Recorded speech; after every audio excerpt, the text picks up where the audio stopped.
Hi everyone. इस वाले video में हम लोग मेजर्स ऑफ सेंट्रल टेंडेंसी वाला चैप्टर स्टार्ट कर रहे हैं। मेजर्स ऑफ सेंट्रल टेंडेंसी का मतलब क्या होता है? तो a single value that use to represent the entire set of data. कोई एक सिंगल वैल्यू जो पूरे होल ऑफ द डेटा को और यू कैन से पूरे सीरीज को क्या करता हो, रिप्रेजेंट करता हो, तो उसे हम लोग क्या बोलते हैं? मेजर्स ऑफ सेंट्रल टेंडेंसी बोलते हैं। और मेजर्स ऑफ सेंट्रल टेंडेंसी को एवरेज भी बोला जाता है। Okay, measures of central tendency के अंदर हमें अर्थमेटिक मीन, ज्योमेट्रिक मीन और हार्मोनिक मीन, तीन तो आता ही है, ठीक है, बट आपको क्लास 11th में सिर्फ और सिर्फ अर्थमेटिक मीन पढ़ना है, साथ में मीडियन एंड मोड भी पढ़ना है। क्या क्या मैंने क्या बताया, दोबारा बोल रहा हूँ। एक होता है आपका अर्थमेटिक मीन, दूसरा होता है हार्मोनिक मीन, और एक आपका ज्योमेट्रिक मीन भी होता है। तो ज्योमेट्रिक मीन और हार्मोनिक मीन आपको पढ़ने की ज़रूरत नहीं है क्लास 11th में, आपको सिर्फ और सिर्फ अर्थमेटिक मीन पढ़ना है आपके जो सिलेबस में है। फिर उसके बाद मीडियन भी पढ़ना है और मोड भी पढ़ना है। फर्दर जो अर्थमेटिक मीन होता है ना, अर्थमेटिक मीन,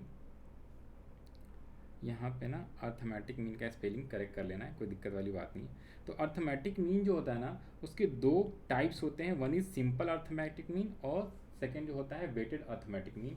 ये दोनों भी आपके सिलेबस का पार्ट है, ये भी आपको पढ़ना है। अब सीधे आते हैं हम लोग क्या, अर्थमेटिक मीन के न्यूमेरिकल क्वेश्चंस को सॉल्व करने की कोशिश करेंगे।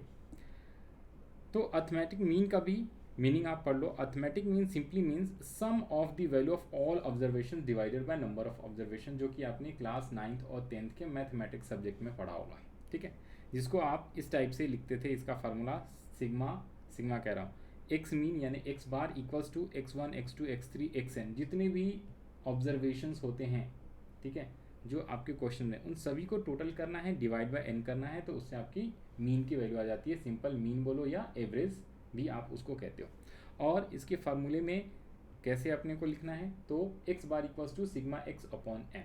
सिग्मा का मतलब होता है सम टोटल, तो जो भी x की वैल्यू जो डेटा दिया होता है ना, उन सभी को ऐड करना है x1 से लेके n तक, और उसको नंबर ऑफ ऑब्जर्वेशन से डिवाइड करना है। तो उसी से ये इसका आपका क्या आ गया, मीनिंग कह लो आप या फिर डेफिनेशंस बोल लो। तो अर्थमेटिक मीन का मतलब क्या होता है, simple sum of value of all observations divided by number of observation. तो इसी को इस टाइप से लिखा जाता है mathematically. Now here sigma x equals to क्या होता है, sum of all observation, and n क्या है, टोटल नंबर ऑफ ऑब्जर्वेशन। और अगर मैं बात करूँ ना फार्मूले का, तो ये एक सिंपल तरीका बताया आपको जो कि आपने ऑलरेडी पढ़ा है, ठीक है, इसको अभी याद रखने की ज़रूरत है आपको। उसके अलावा भी और भी कई सारे फार्मूले होते हैं मीन के। तो क्लास 11th में टोटल 9 फार्मूले पढ़ने हैं according to 3 types of serieses. तो सबसे पहले हम लोग ये टेबल में फार्मूला आपको लिखाऊंगा। सबसे पहले हम लोग जो है टाइप्स ऑफ सीरीजेज समझते हैं कि कितने टाइप्स के सीरीज होते हैं और किसे हम कौन सा टाइप ऑफ सीरीज बोलते हैं, ये भी आपको पढ़ना है, ठीक है। जिन लोगों ने ऑलरेडी पढ़ लिया है पिछले चैप्टर्स के अंदर आपको पढ़ना है, अगर पढ़ लिया है तो ठीक है, मैं अदरवाइज दोबारा से मैं यहाँ पे आपको रिवाइज करा दे रहा हूँ। तो टाइप्स ऑफ सीरीजेज, 3 टाइप्स के सीरीज होते हैं, ये भी आपके सिलेबस का पार्ट है, ये भी आपको पढ़ना है। पहला होता है इंडिविजुअल सीरीज, सेकेंड होता है डिस्क्रीट सीरीज, एंड थर्ड जो होता है आपका कॉन्टिन्यूअस सीरीज होता है। इंडिविजुअल सीरीज के अंदर, इंडिविजुअल सीरीज कहते किसे, तो देखो जब क्वेश्चंस के अंदर सिर्फ और सिर्फ डेटा दिया होता है, लाइक मार्क्स, सिर्फ एक्स दिया हो एक्स, तो वो आपका इंडिविजुअल सीरीज होता है। तो इस टाइप से टेबल में लिखा हो सकता है, या फिर इस टाइप से भी क्वेश्चन दे सकता है, लाइक सब्जेक्ट दिया हुआ है इकोनॉमिक्स, स्टैट्स, फिर economics SST, English, science, mathematics, और फिर है मार्क्स। इकोनॉमिक्स में मार्क्स आए हैं 50, स्टैट्स में एसएसटी में आए हैं 60, इंग्लिश में 70, साइंस और मैथ में 80 और 90 मार्क्स आए। तो ये इंडिविजुअल सीरीज़ का एग्जाम्पल है, ठीक है। फिर डिस्क्रीट सीरीज की बात करें तो इसमें ना आपको मार्क्स दिया रहता है, साथ साथ में नंबर ऑफ स्टूडेंट्स यानी कि फ्रीक्वेंसी भी दी हुई होती है। तो इस टाइप के सीरीज़ को आप क्या बोलते हो, डिस्क्रीट सीरीज़, जिसमें एक्स भी है और एफ भी है।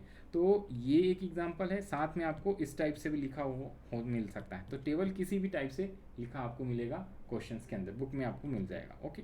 फिर हम बात करते हैं कॉन्टिन्यूअस सीरीज़ का। तो कॉन्टिन्यूअस सीरीज़ के अंदर याद करो क्लास इंटरवल वाला क्वेश्चंस होता था, लाइक 0 to 10, 10 to 20, 20, 30, 30, 40, और फिर यहाँ नंबर स्टूडेंट्स होता है। तो जो क्लास इंटरवल है ना, वही मार्क्स होता है एक्चुअली में। फिर इससे आप मिड वैल्यू निकालते थे, फिर एफ निकालेंगे और फिर हम सॉल्व करेंगे क्वेश्चंस को। अभी हम मेथड भी पढ़ेंगे, डोंट वरी, ठीक है, सबके एक एक मेथड आपको पढ़ाऊंगा। और less than, more than series, inclusive series, open and series, ये सारे टाइप्स के क्वेश्चन जो है, ये सारे क्या है, क्लास कंटिन्यूअस सीरीज के अंदर आते हैं।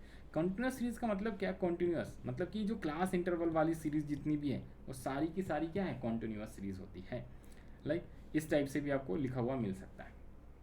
तो कहने का मतलब कॉलमनर फॉर्म और रो वाइज फॉर्म में भी आपको क्वेश्चंस लिखा हुआ मिलेगा। आपको फर्स्टली क्या करना है? आइडेंटिफाई करना है कौन सा सीरीज़ है, फिर according to series we have to apply the formula of mean या फिर एवरेज। ओके, तो यहाँ पे आओ, मैंने आपको बताया 3 टाइप्स के सीरीज़ हैं। तो देखो, पहला individual series, discrete series and continuous series. सभी सीरीज़ में 3 मेथड्स होते हैं, यानी मीन के क्वेश्चंस को सॉल्व करने के लिए 3 मेथड्स होते हैं। तीनों मेथड से तीनों सीरीज में फार्मूला लिखेंगे तो ये 3-3-3-9 फार्मूला बन जाएगा। जो इंडिविजुअल सीरीज होता है उसे अनग्रुप्ड डेटा भी कहा जाता है, और ग्रुप्ड डेटा का मतलब जो फ्रीक्वेंसी डिस्ट्रीब्यूशन वाला ग्रुप होता है जिसमें फ्रीक्वेंसी दी होती है उसे ग्रुप डेटा कहा जाता है। तो क्लास 10th में आपको सिर्फ मैथ्स के अंदर ग्रुप डेटा वाला पढ़ना होता है। क्लास 9th में आपको प्रेजेंटेशंस, फिर मिड वैल्यू निकालना, फ्रीक्वेंसी निकालना, और आपका अनग्रुप्ड वाला डेटा का भी क्वेश्चन होता है। तो डिस्क्रीट सीरीज और कॉन्टिन्यूस सीरीज ग्रुप डेटा का पार्ट होता है, अनग्रुप्ड में इंडिविजुअल सीरीज आता है। अब मैं बात करता हूँ सबसे पहले फार्मूला का। ये लो यहाँ पे फार्मूला लिख देते हैं, 1 बाय 1 क्वेश्चंस करेंगे।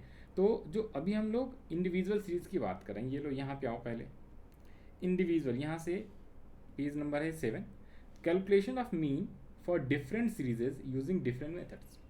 सबसे पहला अपना है कौन सा? Individual series. तो इंडिविजुअल सीरीज में कितने method? 3 methods. Number 1 direct method है, सेकेंड जो आएगा आपका शॉर्टकट या फिर इसे अज्यूम मीन मेथड भी कहा जाता है, और थर्ड जो होता है स्टेप डेविएशन। यही 3 मेथड होते हैं। ओके, तो क्वेश्चंस अपना यही है, सेम ऊपर वाला क्वेश्चन मैंने क्या दिया है? सब्जेक्ट का नेम है, फिर यहाँ पे मार्क दिया हुआ है। तो ये सब्जेक्ट का नेम है, इससे कोई फर्क नहीं पड़ता, कई बार सब्जेक्ट का नेम नहीं भी देगा। ठीक है, सिंपल यहाँ पे कितने नंबर ऑफ ऑब्जर्वेशन है? तो 5, 1 2 3 4 5, मतलब कितने सब्जेक्ट है? 5 सब्जेक्ट है।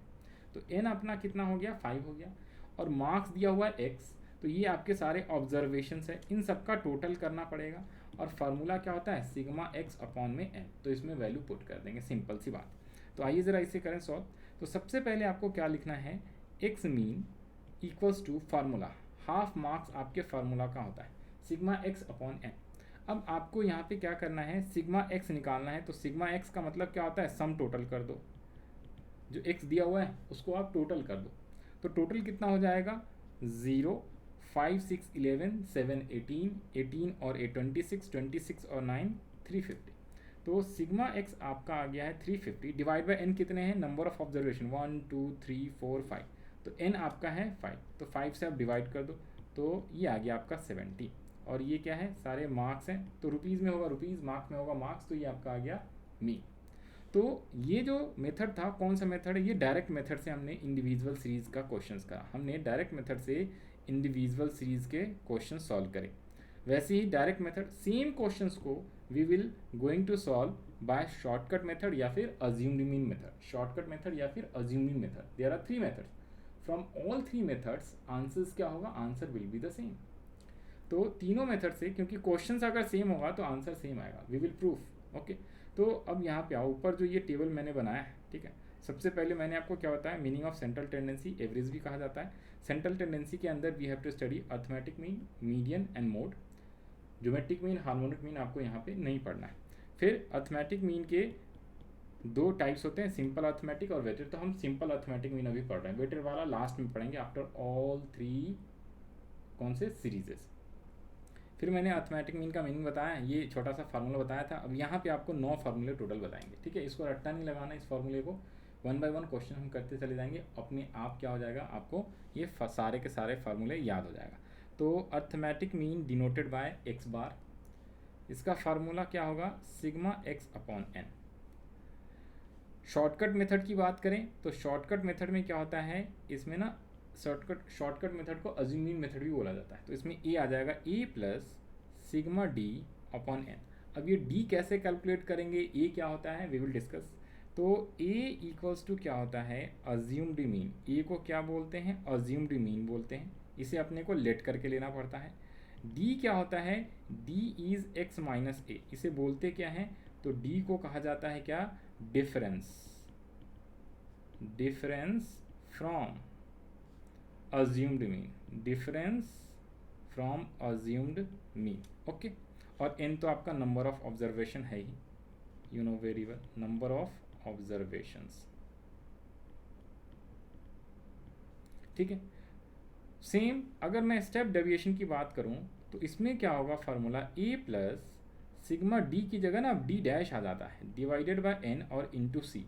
तो डी डैश क्या होता है, बेसिकली डी डैश कैसे निकालते हैं, जो डी अपने हमने यहाँ पे निकाला ना सेम अज्यूमिंग लेके, तो डी पहले निकालेंगे और डी को डिवाइड कर देना होता है सी से, तो डी डैश आ जाता है। अब ये सी क्या होता है, तो c is basically common difference, common difference जो हम लोग डी निकालते हैं ना, डी कैलकुलेट हो जाएगा, तो डी में अपने को लेट करना है एक सी की वैल्यू, उस वैल्यू से सारे डी ऑटोमेटिकली डिवाइड हो जाएगा। अभी क्वेश्चन करेंगे आपको समझ में आ जाएगा व्हाट इज सी। सी का सिंपल मतलब होता है कॉमन डिफरेंस। तो आ जाओ, तो हमने इंडिविजुअल सीरीज में डायरेक्ट मेथड से क्वेश्चंस को सॉल्व कर लिया, sigma x upon n. Same questions को अगर मुझे सॉल्व करना है शॉर्टकट मेथड या फिर अज्यूमिंग मेथड, तो यहाँ पे सब्जेक्ट का नेम वही सेम, 5 सब्जेक्ट्स हैं और मार्क्स भी सेम ही है। अब यहाँ पे क्या करना है अपने को, सबसे पहले तो आप मीन का फार्मूला लिखो एज पर कौन सा मेथड, शॉर्टकट या फिर assumed mean method, a plus sigma D upon n. अब यहाँ पे आपने क्या करना है, सबसे पहले ए को लेट करना है। अब यहाँ पे इंपॉर्टेंट बात है ए क्या होती है, ए अज्यूमिंग। अब यहाँ पे देखो, अब यहाँ पे ध्यान से सुनना है, ए जो होता है ना ए इज़ बेसिकली अज्यूमिंग, मतलब आपको खुद से एक वैल्यू लेट कर लेना है, अज्यूम कर लेना है, और वो वैल्यू जो है ना वो कुछ भी हो सकता है। मैं क्या बोल रहा हूँ ध्यान सुनो। नॉर्मली बच्चे क्या करते हैं, कईयों को ये पता नहीं होता, ए जो होते हैं वो एक्स में से अज्यूम किया जाता है, ठीक है, हम भी एक्स में से ही करेंगे। ये जो एक्स की वैल्यू है मार्क्स दिया हुआ, इसी में से कोई ना कोई एक अज्यूम कर लो ए, और फिर क्वेश्चंस को हम सॉल्व करेंगे। बट ऐसा कोई ज़रूरी नहीं, आप ए जो है ना अज्यूम मीन जो है वो कुछ भी ले सकते हो, 1 लाख, ठीक है, 1000 माइनस 200 माइनस 2000, ठीक है, 100.25, 1 लाख 0.35, कुछ भी, anything you can assume. Assume का मतलब क्या होता है, कुछ भी अज्यूम कर लो, माइनस में 2 लाख, प्लस में 20,000, माइनस में 0.325, जो मर्जी 0.325, सबसे आंसर सेम आएगा। बट जितना ज़्यादा डिफिकल्ट नंबर लोगे ना उससे कैलकुलेशंस आपकी क्या हो जाएगी, टफ हो जाएगा। तो इसलिए कैलकुलेशन को आसान करने के लिए हमें टीचर सिखाते हैं स्कूल के अंदर कि बेटे इसी में से आपने क्या करना है, किसी एक को लेट कर लेना है अज्यूम। और उसमें भी मैं आपको और आसान करने के लिए बता दूं, नॉर्मली आपको क्या करना है, चेक करना है लोएस्ट वैल्यू कितना है, हाईएस्ट कितना है, तो उन दोनों के बीच की वैल्यू आप कोई भी एक लेट कर लेना। लाइक ये हाईएस्ट है 50, लोएस्ट हाईएस्ट 90 है, लोएस्ट 50 है, तो we will take 70 as a assumed mean, हम 70 को अज्यूम्ड मीन मान के चलेंगे। तो इसमें से ही कोई एक नंबर लेने से क्या होता है ना, जब 70 माइनस 70 करेंगे डी को कैलकुलेट करते वक्त, तो वो ऑटोमेटिकली एक तो ज़ीरो आ जाएगा। और मिडल वाली वैल्यू इसलिए लिया जाता है सो दैट माइनस प्लस करने में क्या हो जाए, आसानी से आ जाएगा। अंत अदरवाइज अपन कोई भी वैल्यू ले सकते हैं, अगर हाईएस्ट वैल्यू लोगे तो थोड़ा बड़ा बड़ा नंबर आएगा, छोटा लोगे तो भी फिर थोड़ी कैलकुलेशन बढ़ जाती। तो इसलिए अपने को सिंपल एंड शॉर्टेड वर्ड में मैं आपको बता दूं, हमें अज्यूम्ड मीन ये जो x की वैल्यू है इसी में से लेना है, और इसमें से भी मिडल वैल्यू लेनी है। मिडल का मतलब ये नहीं जो सीरीज है उसके मिडल वाला नहीं, हमें lowest value highest value check करना है और उसके मिडल में जो आ रहा होगा वो लेंगे। कई बार ये जो डेटा है ऊपर नीचे दिया होगा, पहले 50 फिर 90 फिर 80 फिर 40 फिर 70, तो उस केस में हाईएस्ट और लोएस्ट चेक करो, ऐसा नहीं कि ये वाला लेना और फिर उसके हिसाब से आप मिड वैल्यू लेना, ठीक है। तो इसमें हम लोग क्या करेंगे, मिड वैल्यू जो है 70 लेंगे, मिड वैल्यू कह रहा हूँ अज्यूम मीन जो है 70 लेंगे, ठीक है। तो ये हमने 70 को अज्यूम मीन मान लिया। अब अपने को क्या निकालना है, डी, तो d equals to x minus A, this is the formula to calculate d, ऊपर में भी मैंने बताया था। तो x में से ये जो x है, x की वैल्यू जितनी भी है इन सब में क्या कर दो, 70 70 लेस करके यहाँ पे लिख दो, that will be our d. तो पहला है 50, 50 में से 70 लेस करो, ऑलवेज रिमेंबर यहाँ पे प्लस माइनस का बहुत ही ईमानदारी से ध्यान रखना है। तो 50 माइनस 70 करोगे, ये लोग पहला लिख के दिखा देते हैं, 50 माइनस 70 करोगे तो माइनस का 20 आएगा। सेम 60 माइनस 70 करोगे तो माइनस का 10 आएगा। 70 माइनस 70 करेंगे तो 0 आ जाएगा। 80 माइनस 70 करेंगे तो इस बार प्लस आएगा 10। 90 माइनस 70 करेंगे तो प्लस आएगा 20। ऑलवेज रिमेंबर आपको क्या करना है, प्लस और माइनस ध्यान रख लेना है।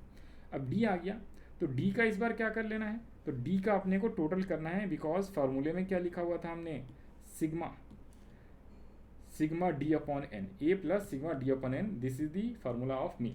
तो अपने को समेशन ऑफ डी चाहिए, इसे समेशन बोलो सिग्मा बोलो एक ही बात है, तो समेशंस ऑफ डी चाहिए अपने को। सिग्मा डी, तो सिग्मा डी आ जाएगा। टोटल करो, अरे सर ये तो जीरो आ गया, कोई दिक्कत वाली बात नहीं, जीरो आए, माइनस में आए, पॉजिटिव आए, प्लस में, कुछ भी आ सकता है। सिग्मा डी प्लस में भी आ सकता है, यानी पॉजिटिव, नेगेटिव भी आ सकता है और जीरो भी आएगा, उससे आंसर पे कोई इफेक्ट नहीं पड़ेगा, आंसर आपका सही सही ही आएगा। तो अब यहाँ पे मीन इक्वल्स टू ए की वैल्यू हमने 70 लेट करा था, डी अपना आया है 0 और एन कितना है 5, तो ये कितना आ गया 70, 0 डिवाइडेड बाय 5 इक्वल्स टू 0, तो आंसर अपना आ गया 70। ठीक है जी, आंसर अपना 70 मार्क्स। सेम क्वेश्चन था, अगर हमने डायरेक्ट मेथड से करा था तो भी आंसर 70 आया था, और हमने सेम क्वेश्चंस को शॉर्टकट या अज्यूम मेथड से करेंगे तो भी हमारा आंसर क्या आएगा, सेम ही आएगा। सेम क्वेश्चंस को अगर मुझे करना है क्या स्टेप डेविएशन मेथड से, तो हम लोग इस वीडियो में इंडिविजुअल सीरीज के क्वेश्चंस को समझ रहे हैं बाय ऑल 3 मेथड्स। फिर इसके बाद वाले वीडियो में मैं आपको डिस्क्रीट सीरीज वाले क्वेश्चंस एक्सप्लेन करूंगा। तो आइए ज़रा सबसे पहले स्टेप डेविएशंस इसको कंप्लीट कर लें।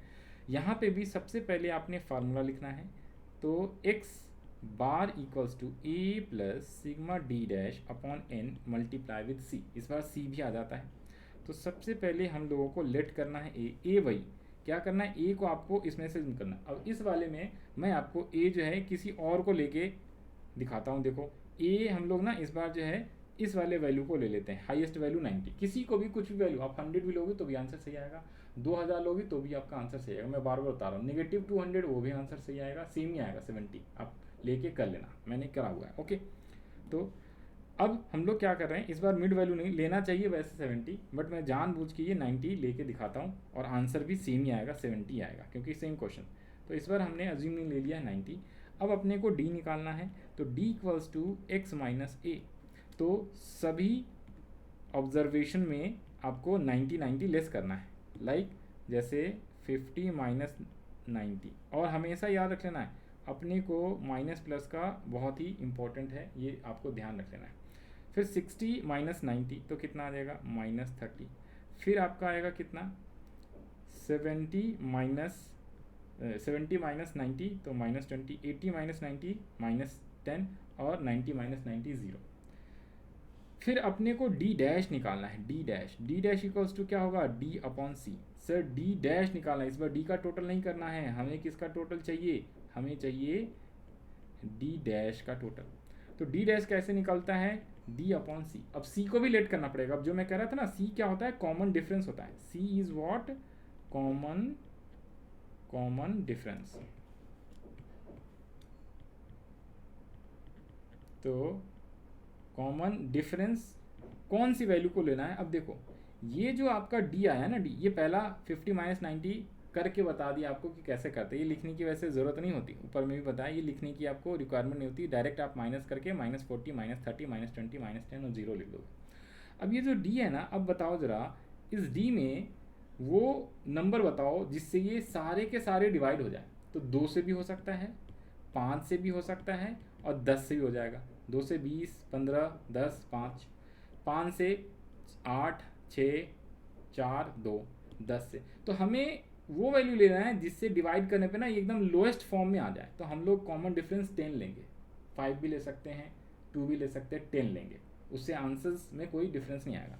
तो हमने ले लिया कितना 10। अब 10 से डिवाइड करो तो ये -4, -3, -2, -1, अब 0। अब इन सबको टोटल कर लो, -4, -3, -2, -1, 4, 7 और 10, तो माइनस का 10 आया, ये माइनस का 10 याद रख लेना है, ये आपकी वैल्यू आई है -10, तो डी डैश इज़ -10। अब इसमें वैल्यू पुट कर लो आप, तो फार्मूला जो आपने लिखा था, ए आपने लेट करा है 90, डी डैश आया है -10, ब्रैकेट लगा लेना जब भी माइनस है तो, एन अपना 5 है, नंबर ऑफ ऑब्जर्वेशन 5 सब्जेक्ट थे, और हमारा सी कितना है, हमने सी लेट करा है, सी को भी 10। अब इसको सॉल्व कर लो, ये 90 है, ये माइनस ब्रैकेट में है तो प्लस माइनस ये माइनस आ जाएगा, 10/5 × 10, एक बार और मैंने लिख दिया।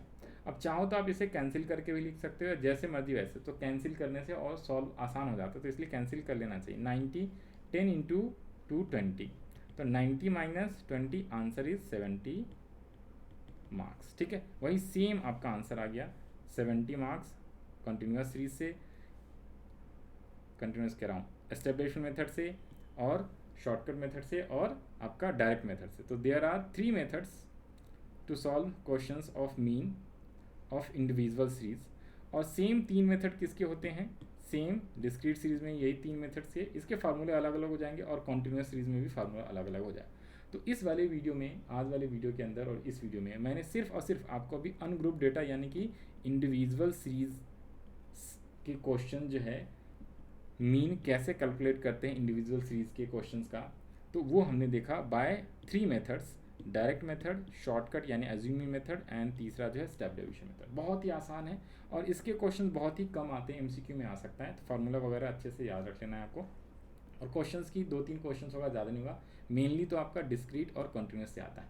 तो डिस्क्रीट सीरीज वाला हम लोग लेक्चर नंबर 2 में कंप्लीट करेंगे, कवर करेंगे, और ऑल 3 मेथड्स और कंटिन्यूस सीरीज के क्वेश्चंस आपको पार्ट 3 यानी कि लेक्चर नंबर 3 में अवेलेबल है प्लेलिस्ट में, उसमें भी जाके आप देख सकते हो।